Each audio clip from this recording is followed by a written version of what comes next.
মারে শুরুটা কিভাবে করব বুঝে উঠতে পারছি না। যেদিন তোর মায়ের অস্তিত্ব ছেড়ে ভূমিষ্ঠ হয়েছিলি সেদিন থেকেই তোকে মা বলে ডাকতে শুরু করলাম। তোকে মা ডাকতে ডাকতে নিজের মা হারানোর ব্যথাটাই ভুলে গিয়েছিলাম। তোর মাও তোকে মা ছাড়া অন্য নামে কখনো ডাকেনি।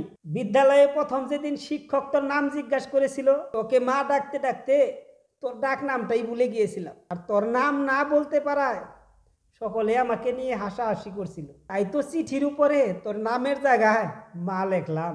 হঠাৎ করে তুই এভাবে চলে যাবি আমি বুঝতে পারিনি।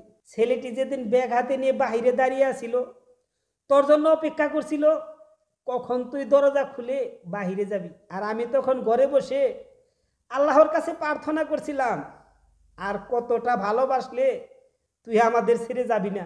আর অপর দিকে তুই হয়তো ঘরে বসে ভাবছিলি আজ না যেতে পারলে ছেলেটার কাছে তুই ছোট হয়ে যাবি।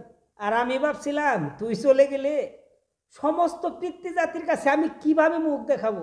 জানিস মা, তুই তোর জীবনের 3 বছরের ভালোবাসা খুঁজে পেয়েছিস, আর আমি আমার জীবন থেকে 20 বছরের ভালোবাসা হারিয়ে ফেলেছি। মারে, প্রত্যেক বাবাই জানে তার রক্ত পানি করে গড়ে তোলা মেয়েটা একদিন পরের ঘরে চলে যাবে। তারপরও একটু কৃপণতা থাকে না বাবাদের ভিতরে।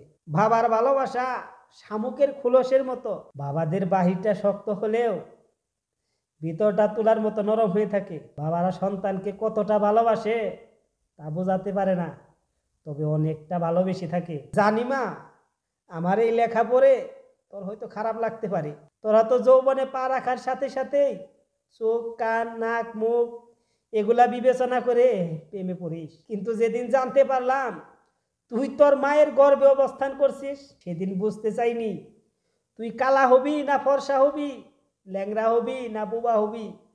কোনো কিছু না ভেবেই তোর প্রেমে পড়েছিলাম। তাই তো এত কিছু লিখলাম। আমি জানি মা, তোদের সব সন্তানদের একটাই প্রশ্ন, বাবা মারা কেন তাদের সন্তানদের ভালোবাসা মেনে নেয় না। উত্তরটা তোর ঘাড়েই তোলা রইল। তুই যেদিন মা হবি সেদিন তুই তোর প্রশ্নের উত্তর পেয়ে যাবি। তোরা যখন একটা ছেলের হাত ধরে পালিয়ে যাস, তখন জীবনে ওই ছেলেটা ছাড়া আর কারো প্রয়োজন মনে করিস না। কিন্তু একটা বাবা জানে তার জীবনে তার নিজের মেয়েটা কতটা প্রয়োজন।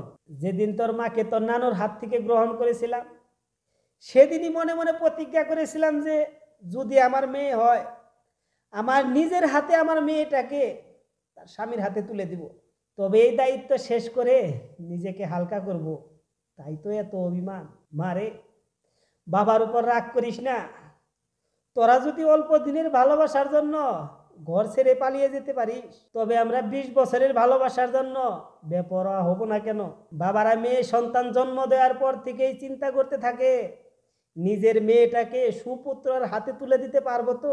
আর যৌবনে পা রাখার পর চিন্তা করে কোনো প্রতারণার ফাঁদে পা দিবে না তো। তাই মেয়েদের প্রতি প্রত্যেকটা বাবার এত নজরদারি। যদি মন চায় ফিরে আসিস, বুক পেতে দিব। ঠিক আগে যেভাবে ভালোবাসতাম সেভাবেই ভালোবাসবো।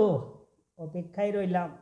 হয়তো মায়ের মতো তোকে পেটে ধরতে পারিনি, কিন্তু পিঠে ধরার যন্ত্রণাটা সহ্য করতে পারি না।